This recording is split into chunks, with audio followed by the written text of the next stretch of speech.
गायत्री महामंत्र एक बार मेरे साथ दोहराओ। ओम भूर्भुवः स्वः तत्सवितुर्वरेण्यं भर्गो देवस्य धीमहि धियो यो नः प्रचोदयात्।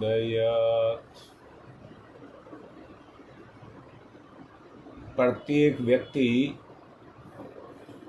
अपनी योग्यताओं को लेकर के संसार में आता है। ऐसा एक भी व्यक्ति नहीं है जिसकी अपनी निज की कोई शक्ति ना हो, और ऐसा भी नहीं है अपनी निज की शक्ति को लेकर के इस संसार में कोई अंधाधुंध बढ़ा हो। अवतार स्तर के व्यक्ति की तो बात मैं नहीं कर रहा, परंतु एक सामान्य व्यक्ति अंधाधुंध नहीं बढ़ सकता।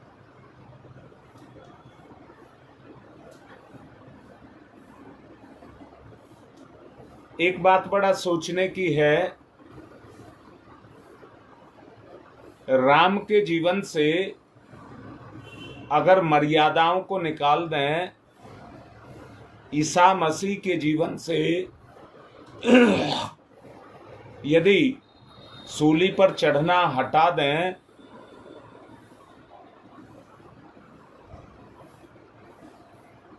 तो क्या बचेगा?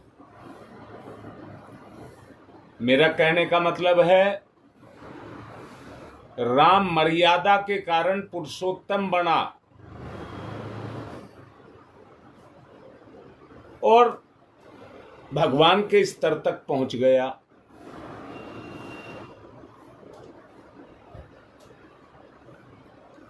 ऐसे ही उनकी विशेषता थी। अपने जीवन में उन्होंने उस बात को समझा और उस परंपरा को समझ करके, जो उससे पहले नहीं थी, उसको संसार में स्थापित किया, प्रमाणित किया, और धीरे धीरे धीरे धीरे उस पर बढ़ते चले गए। शायद मुझे लगता है उस समय एक एक व्यक्ति 7-7 औरतें रख सकता था, परंतु राम ने शायद इस दृष्टिकोण से सोचा होगा कि मैं औरत होता तो मेरे साथ क्या होता।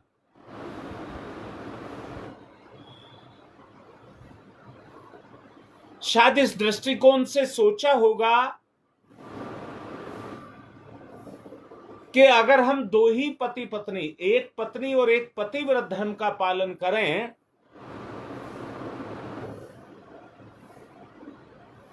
तो दोनों के बीच में कितना लगाव होगा। पति और पत्नी एक ही एक है, तो दोनों के बीच में कितना लगाव होगा। शायद उन्होंने ये सोचा होगा कि एक आदमी अगर अनेक औरतों से संबंध बनाता है, तो जो उसका व्यक्तित्व है, व्यक्तित्व की शक्ति है, वो कमजोर और बिखर जाती है।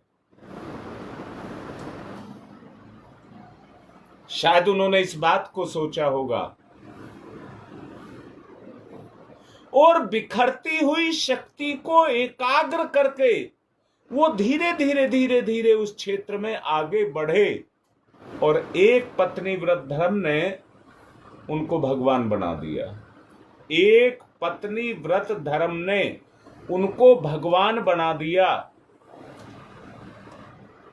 जो शक्ति का बिखराव था वो बंद हुआ, और उन्नति, जीव की उन्नति होनी शुरू हुई।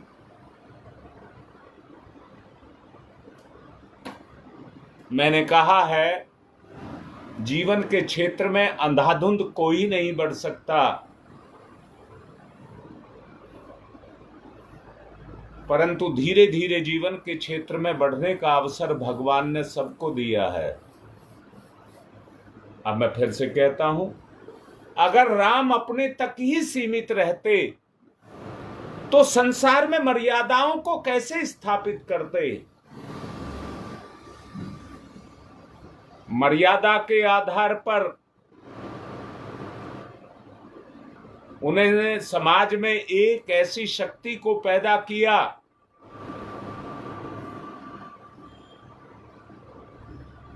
जो भगवान की शक्ति दो रूप में थी, स्त्री के रूप में और पुरुष के रूप में।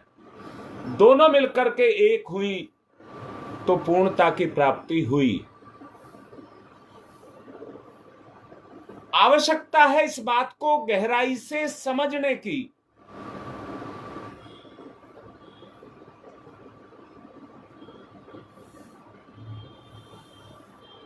गहराई से जो व्यक्ति इस बात को समझता हो, अपने अंतस में झांक करके देखिए।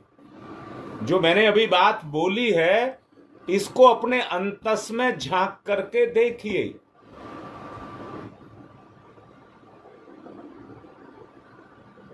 हमारे चेतना में छुपे हुए विकार हमारी कितनी शक्तियों को बर्बाद कर रहे हैं, जिससे व्यक्तिगत भी कहिए आपको कोई फायदा नहीं हो रहा है। मन के सुख के चक्कर में और इंद्रियों के भोग के चक्कर में हम अपनी चैतन्य सत्ता को बर्बाद कर रहे हैं।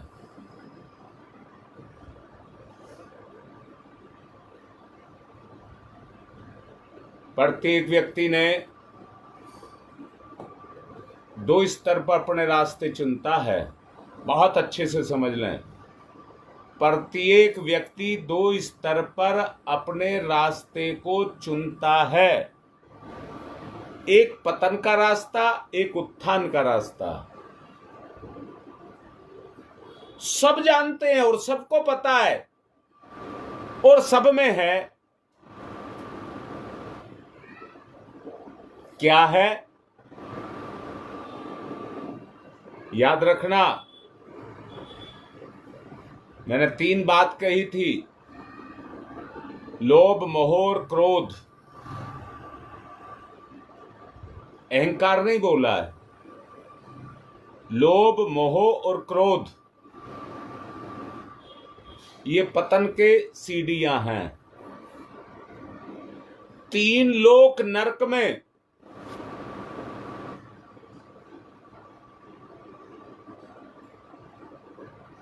और इनसे विपरीत 3 लोक स्वर्ग में।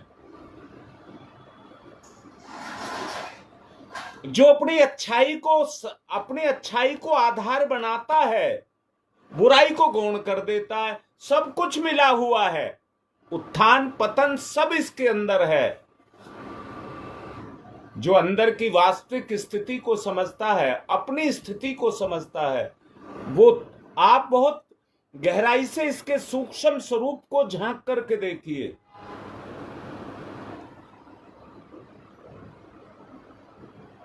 बुरा करके अच्छे की कल्पना नहीं की जा सकती।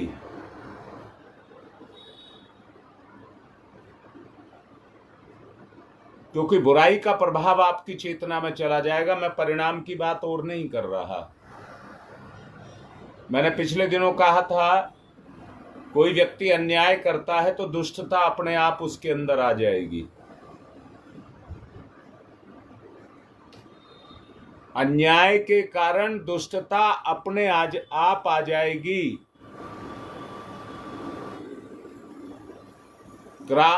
मैंने कहा है, काम, क्रोध और लोभ, ये 3 अगर व्यक्ति के अंदर आ गए तो व्यक्ति की चेतना को लेकर के डूब जाएंगे। व्यक्ति का स्तर नरक में चला जाएगा। यहां से ऊपर जाना है।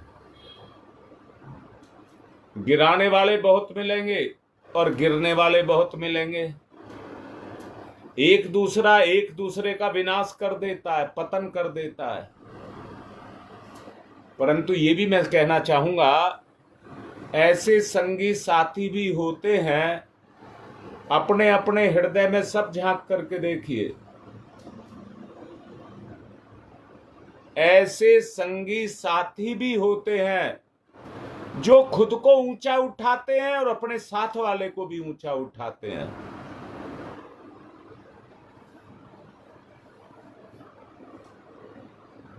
आवश्यकता उस संग की है, वो हमें मिल जाए, वो संग हमें मिल जाए। आवश्यकता उस संग की है। अब मैं ये कहता हूं, दुनिया में दो ऊंचे उठने वाले, अकेला नहीं उठ सकता कोई भी, सहारा चाहिए। लोभ मोह काम क्रोध ईर्ष्या द्वेष भोग, ये सब इस दुनिया में समाये हैं। इनकी बरसात में गीली हुई जमीन पर बिरला ही कोई होगा जो अपने पैर जमा करके और सुरक्षित निकल जाए, वरना यहां धड़ाम से गिरते हैं और अपने जीवन को बर्बाद करते हैं। परंतु मैं ये कह रहा हूं, दो अच्छे व्यक्तियों का सहारा मिल जाए और एक दूसरे के कंधे पर हाथ रख करके चलें, तो एक गिरता हो तो दूसरा बचा लेगा।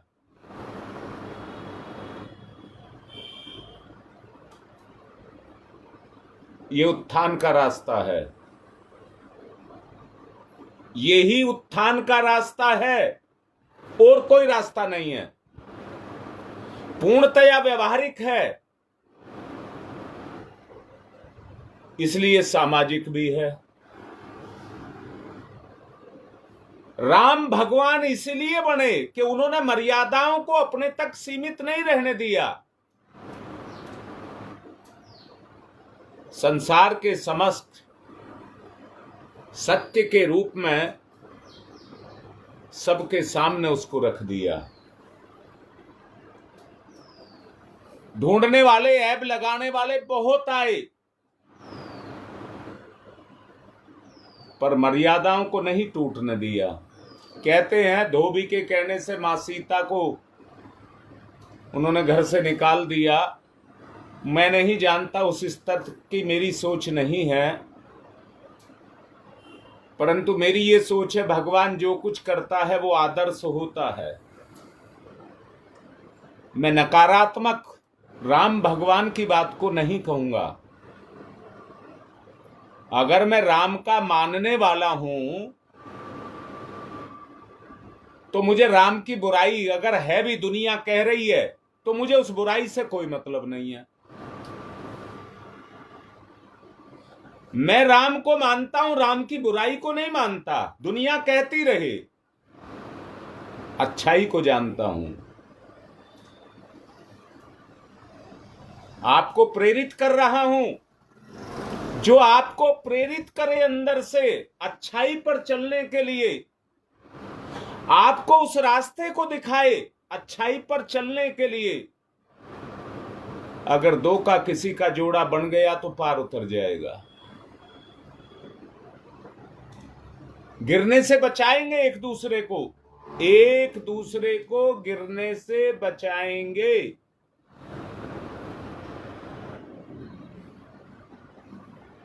क्या राम के समय में राम को गिराने वाले नहीं मिले होंगे? आज ही तो हम राम की अच्छाइयों को देख रहे हैं, आज उनको भगवान की जगह बैठा रहे हैं, क्योंकि उन्होंने उस स्तर का कर्म किया। अभी परम पूज्य गुरुदेव हैं, माता जी का साथ अगर उनको नहीं मिलता, अगर माता जी गुरुदेव की टांग खिंचाई करती, ऐब लगाती उनको, तो गुरुदेव कितने ऊंचे उठते। परंतु दोनों के बीच में एक ऐसा तालमेल था जिससे उन्होंने अर्ध नारी नटेश्वर का रूप धारण कर लिया। इस कलयुग के कलयुगी अवतार बन गए।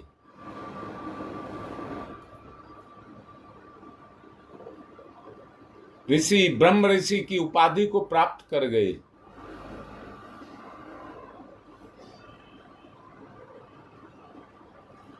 ये चुनाव बड़ी समझदारी और भविष्य को ध्यान में रख करके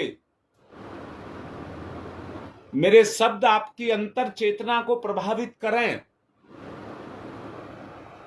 आपको अपने भविष्य को ध्यान में रख करके इस पर आपको निर्णय करना पड़ेगा। कर्म को करने के लिए परिश्रम, समय, बुद्धि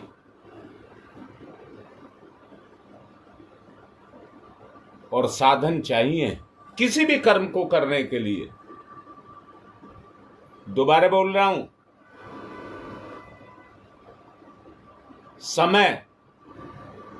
समय के बगैर कोई काम नहीं होता। हर काम को भरपाई समय से होती है, बुद्धि से होती है, साधन से होती है और परिश्रम से होती है। ये चारों जब आपस में मिलते हैं तब परिणाम सामने आता है। और चारों में से एक ना मिले तो फिर नहीं होगा, फिर नहीं होगा। मैं अब आपको ये कह रहा हूं, आप अपने भविष्य के बारे में सोचिए। कल भी कह रहा था, अपना मंथन करिए।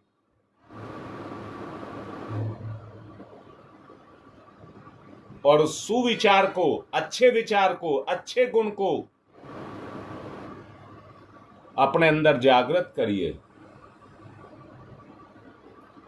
समझदारी और भविष्य का चिंतन जो करेगा वो छुपा हुआ दुर्गुण जो आज हमारी लापरवाही और निकम्मेपन के कारण हमारे अंदर छुपा हुआ है, हम उसे दूर नहीं कर पा रहे।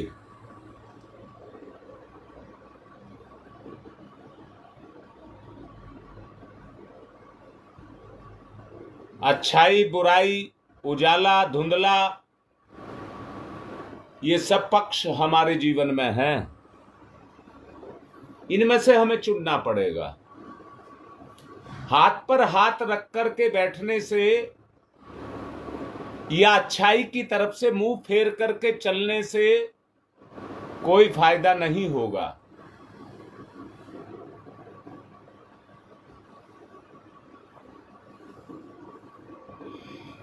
अपने पूर्व की शक्तियों को अच्छी तरह पहचान लीजिए और तोल लीजिए। अपनी पूर्व की शक्तियों को अच्छी तरह से पहचान और तोल कर लीजिए।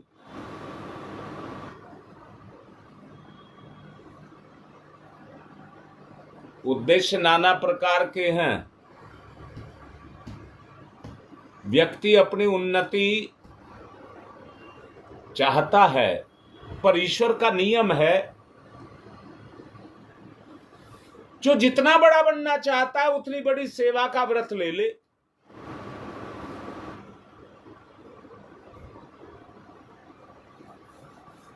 घर का ले ले, गांव का ले ले, समाज का ले ले, राष्ट्र का ले ले। जो जिस हित में काम को करेगा उसका कर्म ऊंचाई, उतना ही ऊंचाई में फैल जाएगा।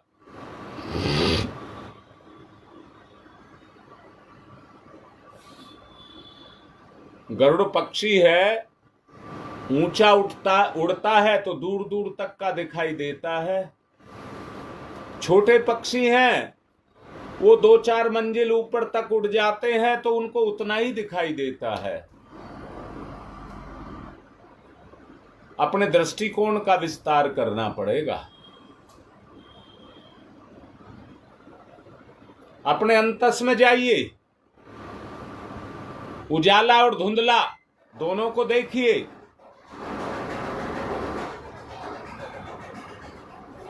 और दोनों में से एक को चुनिए। किस रास्ते से, किस पगडंडी से आपको जाना है, उसका निर्णय करिए।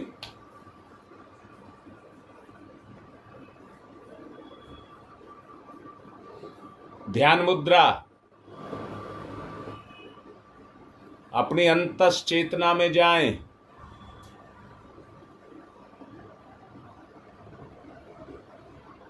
स्पर्श करिए नीला प्रकाश, ध्यान में लाएं।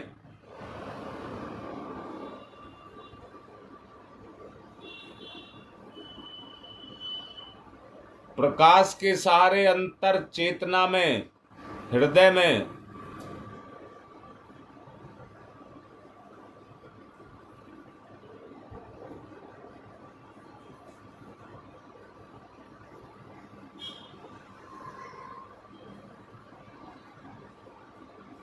हृदय की स्थिति को देखिए कैसा है।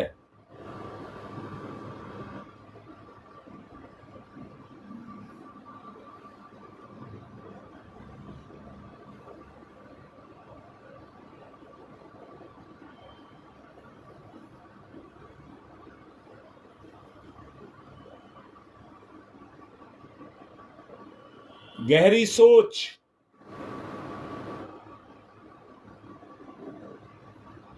डुबकी लगाएं अपने अंदर, रत्नों को ढूंढिए अपने अंदर, विशेषताएं, गुण, रत्न।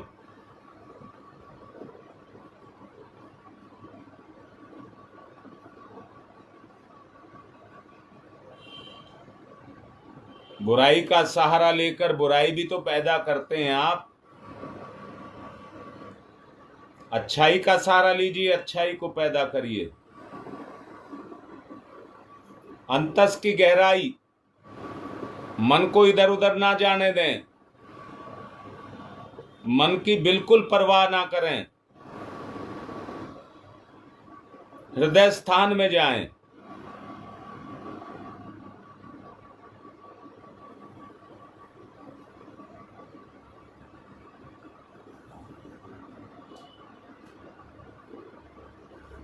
संसार में व्यक्ति जो जितना योग्य है उतना ही चालाक भी है। मासूमियत, इनोसेंस, अंदर से कोई विकार नहीं, गति नहीं होने दे विकार को।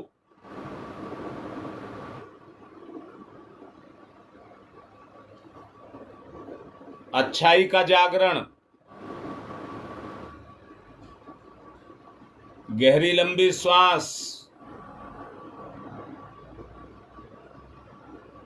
अच्छाई को जगाएं। ओ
निंद्रा में ओंकार का गुंजन ना करें, नींद में ना करें।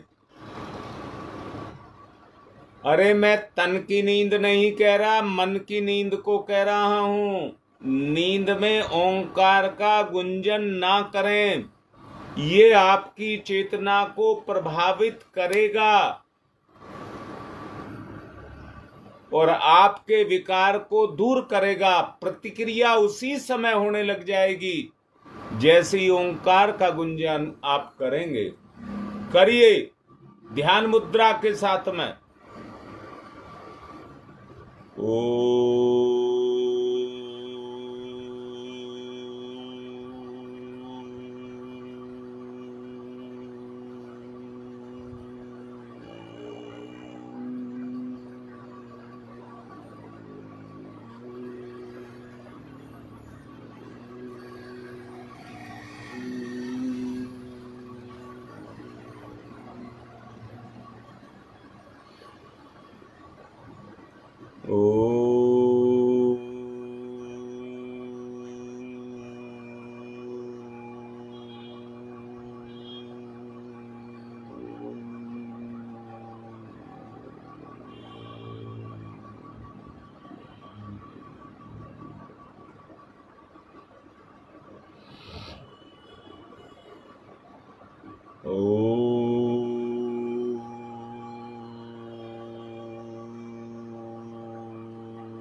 किसी भी सात्विक क्रिया में मन पर्दा डाल करके बाधा पैदा कर देता है। वो कपड़े की तरह से आपको छुपा देता है। अपने वास्तविक स्वरूप को समझिए। ओंकार का प्रवेश अपनी चेतना के अंदर करिए। ओ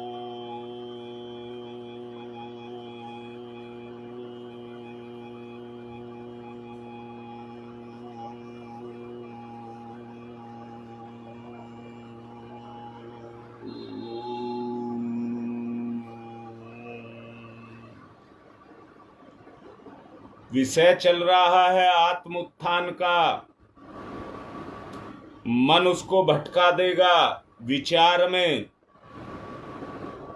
और विचार में ला देगा निकम्मापन। वही निद्रा है। मन की निद्रा से बाहर आत्म जागरण में जाओ। अंदर का अपना निजी जागरण, अपनी चेतना का जागरण। ओ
ओ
अपने इष्ट, अपने गुरु, अपने भगवान, उनकी चेतना से अपनी चेतना का संस्पर्श महसूस करें अंदर से। ओ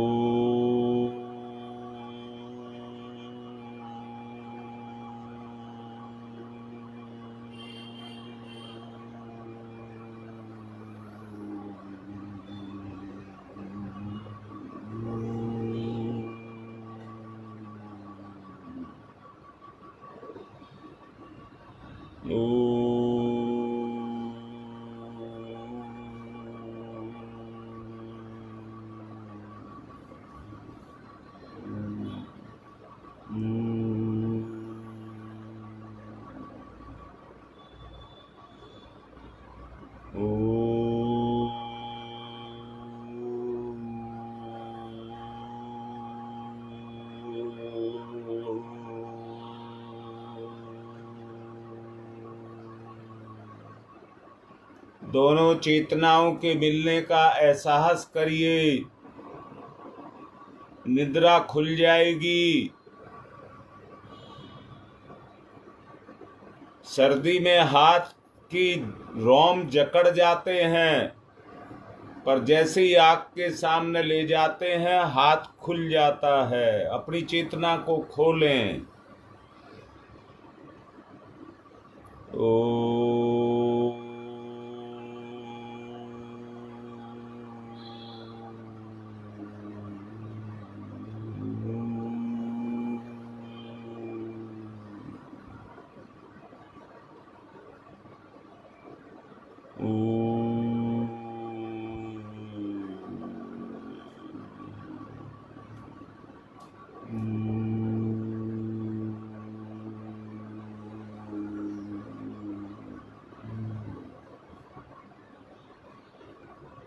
अपने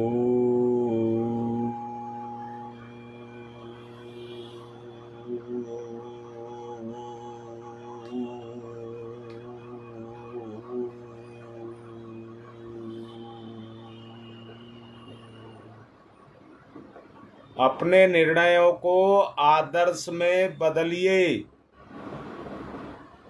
अपने निर्णयों को आदर्श में बदलिए।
ओम तमसो मा ज्योतिर्गमय।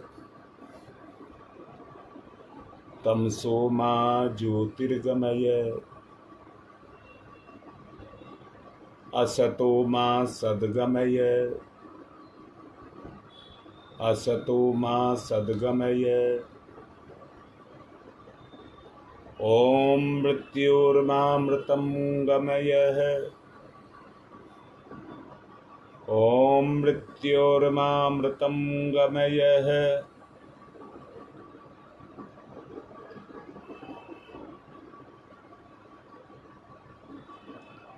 तमसो मा तमसो मा तमसो मा ज्योतिर्गमय ज्योतिर्गमय ज्योतिर्गमय।